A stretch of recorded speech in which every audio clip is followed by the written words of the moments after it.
paix, shalom, salam.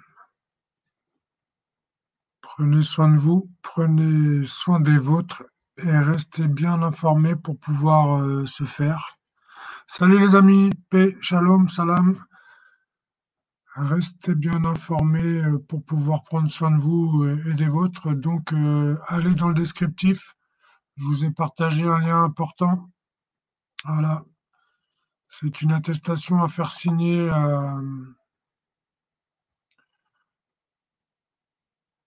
C'est une attestation à faire signer avant toute vaccination. Alors, attendez, il faut que je la retrouve. Tac. Voilà, on est là. Voilà. Donc là, vous avez tout. Certificat à faire signer avant toute vaccination. Certificat à faire signer par le médecin avant toute vaccination. Avant d'accepter cette vaccination, je souhaite, dans le respect de la législation en vigueur, recevoir du corps médical une information claire, transparente et appropriée, ainsi que l'assurance que le dit vaccin est sans danger conformément à l'obligation de prudence rappelée par la directive communautaire du droit de la consommation du 25 juillet 1985 qui, ouvrez les guillemets, dispose qu'un produit est défectueux lorsqu'il n'offre pas la sécurité à laquelle on peut légitimement s'attendre. Fermez les guillemets. J'entends donc recevoir l'assurance par le médecin que 1. La vaccination ne pourra en aucun cas activer des fonctions effectrices inappropriées. 2. Ce vaccin est totalement dépourvu d'ADN contaminant hétérogène. 3. Ce vaccin ne pourra entraîner ni altération chromosomique, ni mutation, ni retour du virus à la virulence. 4. Qu'aucun variant des virus vaccinaux à action pathogène ne pourra se produire par le phénomène de complémentation ou de recombinaison. 5. Que cette stimulation antigénique n'entraînera pas de perturbation de mon système immunitaire, notamment une modification transitoire ou prolongée du rapport T4-T8, comme cela a déjà été observé, vous avez les références, que la vaccination n'exercera aucune action pathogène sur l'équilibre endocrinien, notamment la survenue de diabète, comme c'est le cas avec le vaccin anti-hépatite B. Donc, vous avez les références et le statut humoral. Que l'éventuelle persistance virale ne pourra être la cause d'aucune maladie auto-immune ni d'aucune altération du système nerveux central. 8. Qu'aucune réaction allergique aux divers adjuvants des vaccins ne pourra se produire. 9. Que je ne risque pas de présenter une myofascite à macrophage, laquelle peut apparaître dans un délai de quelques semaines à plus de 30 ans après toute vaccination faisant appel à l'hydroxyde d'aluminium. Référence scientifique. Il en est de même pour le MF59 utilisé par le laboratoire Novartis.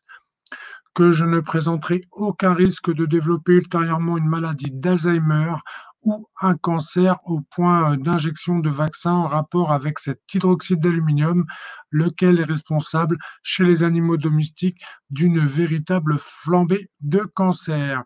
Selon une étude réalisée entre 1982 et 1993, dans 258 cliniques américaines, le nombre de cancers chez les animaux de compagnie a en effet été multiplié par 11. Cette évolution est d'autant plus inquiétante que le nombre de sarcomes cutanés au point d'injection vaccinale faisant appel à l'hydroxyde d'aluminium a été multiplié par 18,4, tandis que celui des sarcomes en dehors des points d'injection n'a été multiplié que par 5,7. Donc référence médicale, référence scientifique, que le vaccin n'aura pas été contaminé par les laboratoires Baxter et l'OMS par les virus H5N1 et H3N2, ce qui a été le cas en Autriche et ce qui rendrait la vaccination mortelle. Dès que l'instruction de la plainte criminelle déposée en Autriche en avril 2009 par Madame Jeanne Burgenmünster à l'encontre des laboratoires Baxter et que l'enquête criminelle demandée auprès du parquet de Nice le 31 juillet 2009 par l'association SOS Justice et Droits et l'homme auront, droits de l'homme, je pense, hein, auront abouti et que j'aurai obtenu toutes les réponses écrites de la part du médecin à mes interrogations légitimes, je serai suffisamment informé pour vous apporter mon consentement ou mon refus éclairé conformément à la dernière loi sur les droits des malades, loi 2002-303 du 4 mars 2002, publiée au journal officiel du 5 mars sur le consentement libre et éclairé. Donc voilà. Et personne n'acceptera jamais de signer ça, donc vous êtes tranquille. Et je vous partage régulièrement aussi l'attestation du professeur Jean-Bernard Fourtillan, pharmacologue, expert en pharmacocinétique, un des plus une tête dans son domaine, son attestation permet de refuser 8 des 11 vaccins obligatoires pour les enfants pour cause d'aluminium. Il se réfère aux données à des études scientifiques et au dire de l'OMS, hein, l'Organisation mondiale du chétan, l'Organisation mondiale de la santé elle-même. Donc, loi d'obligation vaccinale. Depuis janvier 2018, selon la date de naissance, les enfants sont soumis à des vaccinations différentes. Sauf contre-indication médicale, les vaccinations sont réclamées pour l'entrée en collectivité, crèche, assistante maternelle, école. Les sanctions spécifiques prévues pour la non-vaccination ont été supprimées et les parents ont un délai de 3 mois après l'admission pour régulariser la situation. Ainsi, on peut légalement repousser tous les vaccins jusqu'à l'entrée en collectivité. Donc, vous voyez, hein, enfant né avant 2018, enfant né à partir de 2018. Donc, les lois étant complexes et assez floues, l'interprétation est plutôt ardue. Vous trouverez plus de renseignements ici. Donc, on clique, hop, on y va. Alors, normalement, on y est toujours. Voilà. Aspect législatif. Ici, vous avez tout, hein. Donc, voilà. Je vous ai tout mis. Enfin, je vous ai tout mis. Voilà. Donc, n'hésitez pas. Et vous pouvez également aller sur Être souverain, sans accent tout attaché, êtresouverain.com. Vous tapez Fourtillan, attestation Fourtillan, Fourtillan, Jean-Bernard Fourtillan, pharmacologue, expert en pharmacologie, qui vous a fait une attestation vous permettant d'échapper à 8 des 11 vaccins obligatoires pour vos enfants.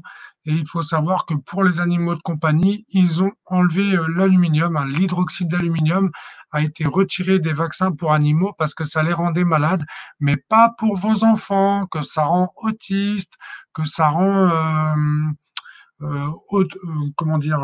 les maladies auto-immunes, hein, qui font se retourner le système immunitaire contre nous. Donc voilà, vous avez voilà. Donc ne me remerciez pas. Le meilleur moyen de me remercier, c'est de partager comme toujours. C'est tout ce que je vous demande. Voilà, je préfère un partage à un merci. Des merci, j'en ai plein les poches, ça m'aide pas beaucoup. Donc voilà. Paix et bénédiction, prenez soin de vous, prenez soin des vôtres et restez bien informés en toute autonomie intellectuelle et spirituelle, mais surtout apprenez la vraie science, apprenez ce qu'on vous cache, Pasteur l'imposteur, apprenez les travaux d'Antoine Béchamp sur les microzymas et comment booster le système immunitaire, apprenez Jules Tissot, apprenez Louis-Claude Vincent sur la bioélectronique, hein.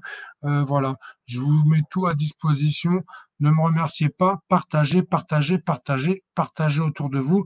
C'est le meilleur moyen de me remercier. Paix et bénédiction. Paix, shalom, salam. À très vite, à bientôt les amis.